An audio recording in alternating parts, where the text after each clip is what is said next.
Hello, and good night, everyone. Maybe good morning. I don't know what time you're watching this. Today, I want to make a video about the names of Pokemon in Japanese and maybe talk about the puns. I'm actually playing through Let's Go in Japanese since, I figured the game was intended for 6-year-olds anyway, so the level of Japanese is right about where I'm at.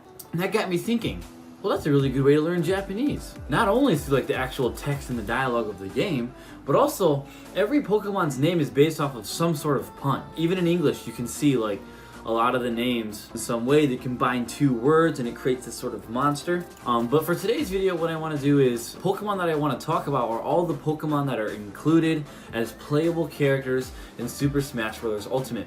The game came out not even a week ago, and I've been having a lot of fun playing it.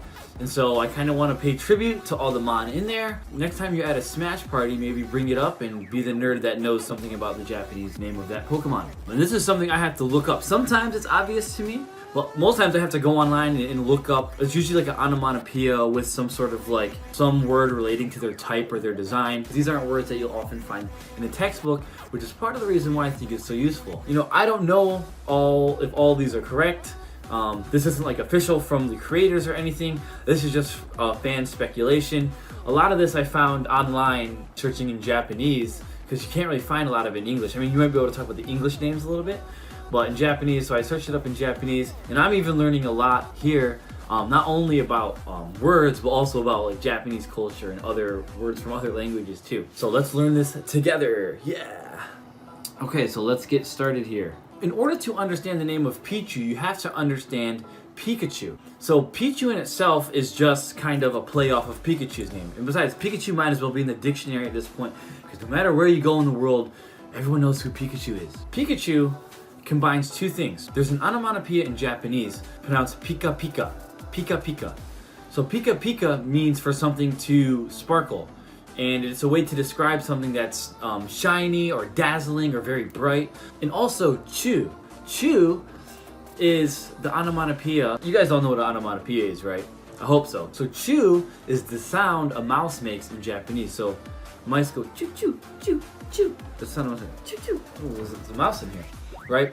So you put that together, you get Pikachu. And so Pichu is just kind of the shortened, mini, cute, chibi version of Pikachu. Okay, and then who's our next character we have in Smash Bros? Oh yes, Mewtwo. We know Mewtwo means the second Mew. We know because we speak English, so Mewtwo. Okay, so we have to, in order to understand the true meaning of the name, we have to understand what the Mew stands for. My suspicion was that Mew stood for the Mew in Muse, which I don't know if Japanese people even say it, but technically it's the word for muse. And if you don't know what a muse is, there were many muses in Greek mythology, and the muses were the gods of the arts. So the gods of literature, the gods of comedy, the gods of poetry, and stuff like that. And it also the word in English kind of evolved to mean your source of creativity. So if I ask you, hey, what's your muse? It means where do you get all your ideas from? Mew is rumored to be the origin of all Pokemon. Many believe that Mew was the first Pokemon and that from Mew all Pokemon came into existence however many years ago. That's the theory. But from what I've read online, it seems that the Mew is supposed to stand for Mew in the English word mutant. It's also a play off the English word new. So Mew as in mutant and Mew also as in new. So it's the first, the beginning, and that sort of thing. And so we know from Mew we get Mewtwo. So Mew in the English word for two. So it's looking like the Mew is a mutant, Mewtwo. But my theory is also interesting, let's admit.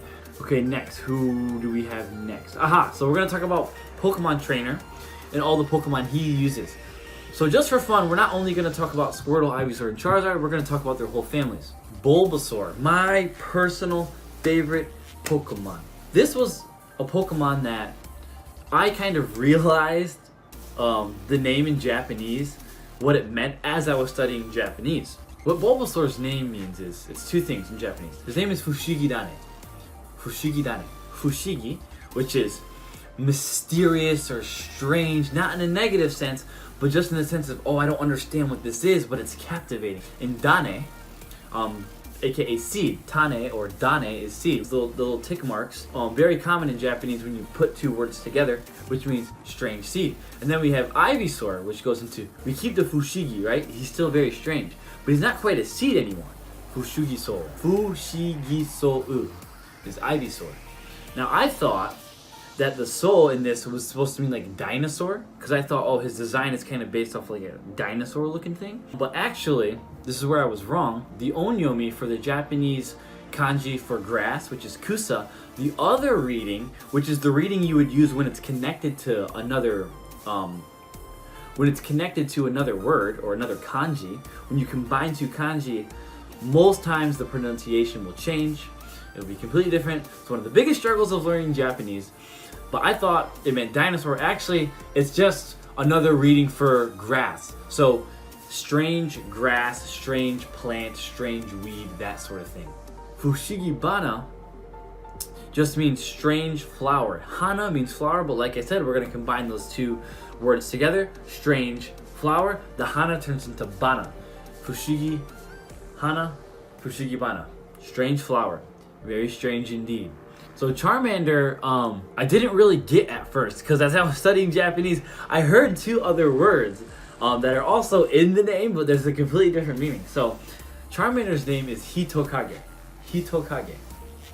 And at first, I heard Hito, which is person, and Kage, which is shadow. What the name actually means is he, which is fire, and then Tokage. Tokage means lizard. Hitokage.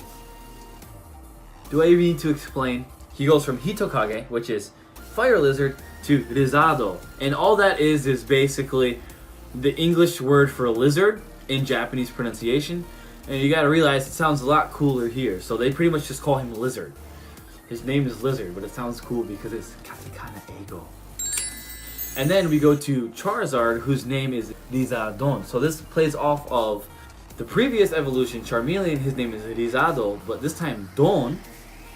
The Don portion of this actually comes from the Spanish word for boss or leader. I'm sorry, I know no Spanish besides El Baño, por favor, because I took it in 5th and 6th grade. It is often used in relations with monster. So Rizadon is not only means like the top lizard or like the strongest lizard, but also like monster lizard. So Rizadon. Pretty cool. Okay, so moving on to Squirtle. Now, by the way, can I just say, Squirtle is phenomenal. Whoever the localizer is that named Squirtle, I give you guys props, because that is awesome. So, come on, he's not a squirrel. Quit saying squirrel turtle, because it's not squirt. He squirts water out. The squirt turtle. Squirtle. God, it's gorgeous. That being said, the English name is interesting, but so is the Japanese name. The Japanese name for Squirtle is Zenigame. Zenigame. Zenigame is very interesting. I really had to look this one up because I could not figure it out. Like, I know Kame means turtle, but what does Zeni mean? So Zeni actually means, if you look it up in the dictionary, it's going to come up as coin. But it's actually the coins that were used in Edo, Japan. And Zenigame is actually a species of turtle in Japan. And they were called Zenigame because they're really mini and they look like coins. So the little shells on their backs look like coins. So Zenigame. And so Squirtle's evolution is War Turtle. And I always thought, why is the second one's name War Turtle when war is kind of like the biggest battle you can have, right? Shouldn't the final stage be called War Turtle? So I thought, why isn't Blastoise named War Turtle? It's because the name for War Turtle in Japanese is Kameru. Kameru. So we keep the Kame, as you can see, Kame, which is turtle. But the Meru comes from the English word for mail, aka chainmail, right? As in the protection, a shield or a shell, right? So Kameru, it indicates that the turtle was kind of made for war. It's made for battle. Okay, and lastly, Blastoise. So Blastoise's name in Japanese is Kamekusu. Kameksu. It's like Carmex. You know, like a brother needs Carmex in the winter because his lips are chapped. Speaking of which, hold up. Your brother needs to... Let me just put some This ain't Carmex, I got this here, but it says Brotherhood on it, so it's the closest I could get here. So his name in Japanese is Kamexu, which is a play of three things. The Japanese word for turtle, okay, and then kind of like max, like mexu, max, so the English word for max, like the greatest, the best. And then also rex, meaning the Latin word for king. So kamexu, like rexu, kamexu, like the king turtle, or kamexu, like the max, strongest, best turtle. So either one, I don't know which one it is, but those are both very interesting. Alright guys, there you have it. We're gonna have to cut this video short because it's already a bit longer than I anticipated. We'll save the rest for part 2, and of course you can always request some more that you want to see in here. Before we go, let's review what we learned. So we learned Pika Pika, which means dazzling or bright, Chu, which is the sound a mouse makes, Fushigi, which means strange and mysterious, Tane, or as pronounced with Fushigi, Dane, which means seed, Kusa, in So, 2 readings for this kanji, which means grass, Hana, which means flower, Hi, which means fire, Tokage, which means lizard, Zeni, which means coin, and I'm not positive if Zeni is still used today or if it only refers to the coins used in Edo, Japan. I'm sure if you said it, people would know what you're talking about, but they might look at you kind of weird. I'm not sure on that, so don't quote me on that. And then Kame for turtle. So here we go. We learned 10 words in about 10 minutes, and these bad boys are going to stick in your long-term memory because you already know the Pokemon. And as we know, if you want to commit things to your long-term memory, you have to connect them to things that you already have memorized. So there you go. Make sure you hit that subscribe button and stay tuned for part 2. Thank you guys. Have a blessed day.